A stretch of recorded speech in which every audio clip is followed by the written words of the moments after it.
Please watch to the end. Comment and respond to other people's comments.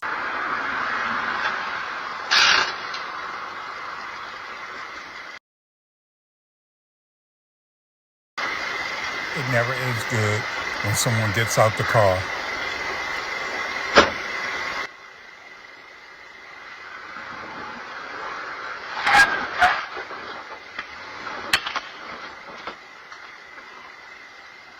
Oh yeah.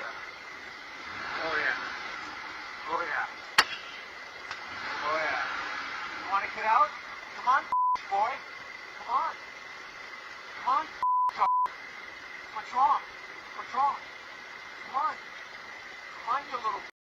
Ow! Ow! Ow! Ow!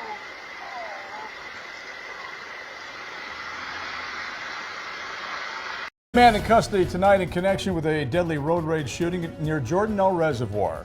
According to police documents, Greg DeBoer admitted to shooting Patrick Hayes back in September and told investigators he acted in self-defense. It's our top story tonight on 2 News at 5. I'm Jamie McGriff. And I'm Mark Cabell. DeBoer was arrested on a charge of obstructing justice with no charges related to Hayes' actual death. Christian Cedar joining us at Jordanelle Reservoir with the very latest on the arrest.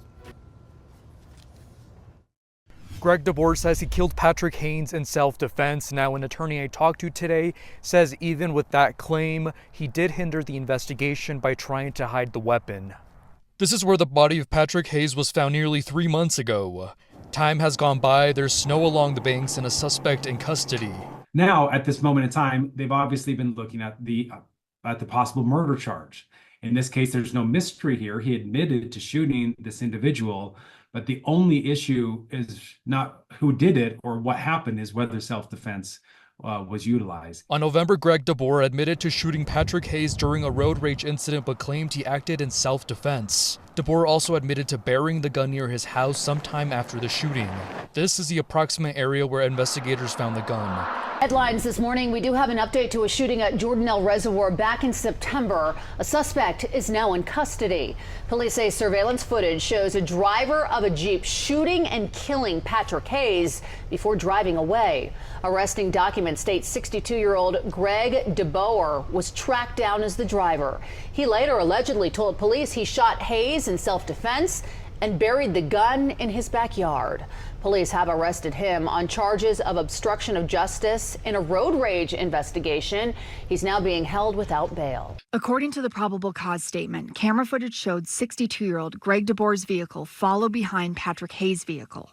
Footage shows Hayes walking out next to DeBoer's vehicle when he was shot. Almost 2 months later, authorities tracked down DeBoer's vehicle, and he admitted to shooting him during a road rage incident and burying the gun, claiming self-defense. I can understand self-defense in the sense of you're protecting yourself, but that kind of goes out the window, in my opinion, when you follow somebody. Get out. Come on, boy. Come on. Come on. What's wrong? What's wrong? Come on. Come on, you little. Ow! Ow! Ow! Hearing Patrick cry out, ow, ow, ow, and then knowing that that was his last breath. Sue Ann Kern says watching the security camera footage of Greg DeBoer shooting and killing her fiancé Patrick Hayes has filled her with more frustration than she's felt since the incident happened in September. This guy tried to hit him twice with his truck and then rolls down his window to shoot him, and then he's claiming self-defense. It doesn't seem fair to me. DeBoer was arrested for allegedly trying to hide the gun used in the shooting, but was released on a $20,000 bail after spending 3 nights in jail. If he is so afraid for his life, why did he follow Patrick? Why did he not just turn around and leave if he is so afraid?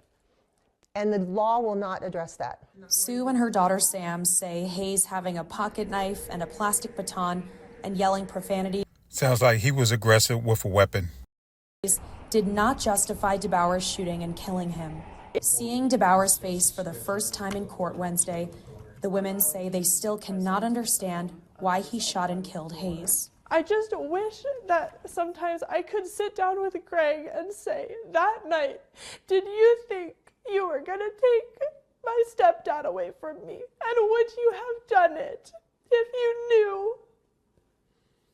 DeBoer's waiver hearing will continue. His next court appearance is scheduled for February 19th. In Wasatch County, Jenna Bree, Fox 13 News, Utah. We have an incredible support system. Our family is very tight, and we've got some amazing friends in this community that loved Patrick. Sue Ann Kern was Patrick Hayes' fiance. She was joined by about 24 family members and friends of Hayes at the Wasatch County Courthouse. Everybody loved Patrick. Everybody loved him. Kern and others expressing frustration on Friday after Greg DeBoer, who was arrested in connection with the shooting death of Hayes, was granted a $20,000 cash bail during his first court appearance. DeBoer appeared virtually during the hearing from the Wasatch County Jail. The place where he was shot, I see it as clear as day. And every time I drive out of my neighborhood, I drive right past the spot.